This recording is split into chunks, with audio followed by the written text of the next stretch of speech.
আসসালামু আলাইকুম। কৃষি এগ্রো নার্সারির পক্ষ থেকে স্বাগতম। এগুলো মূলত বাড়ি এক লতিরাজ কচু। তো বাড়ি এক লতিরাজ কচুর চারা ওঠানো হচ্ছে। আমরা যে চারাগুলি তৈরি করি মূলত লতি থেকে চারা তৈরি করি। এ দেখেন প্রত্যেকটি গাছে কি সুন্দর লতি বের হয়েছে। তো এক ভাইয়ের সাথে কথা বলবো। আসসালামু আলাইকুম শাহিন ভাই। ওয়ালাইকুম আসসালাম ওয়া রাহমাতুল্লাহ। কি অবস্থা ভাই? আলহামদুলিল্লাহ ভালো আছি ভাই। আচ্ছা ভাই, আমাদের চারাগুলি তো উঁচা করে দেখান তো। এই যে ভাই চারা। আমাদের চারাগুলি দেখেন, চারার চারা ভিতরে প্রত্যেকটা চারাতেই দেখেন লতি আছে। কি সুন্দর লতি, প্রতিটি লতি চারাতেই। ছাড়া চারা নাই।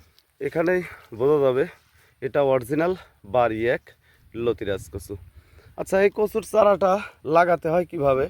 লাইনে, লাইনে এক হাত পর পর আর এক লাইন থেকে আরেক লাইন 1.5 হাত পরে দেখা যাচ্ছে লাগানো এই যে আছে। লাইনে এক হাত পর পর, এক লাইন থেকে আরেক লাইন 1.5 হাত পর পর।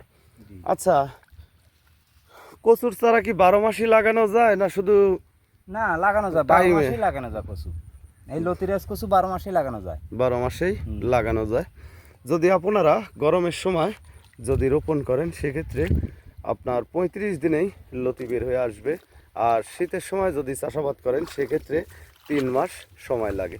তো ভিউয়ার্স, আপনারা যদি লতিরাজ কচু চাষাবাদ করতে চান আমাদের স্ক্রিনে দেওয়া নাম্বারে যোগাযোগ করতে পারেন।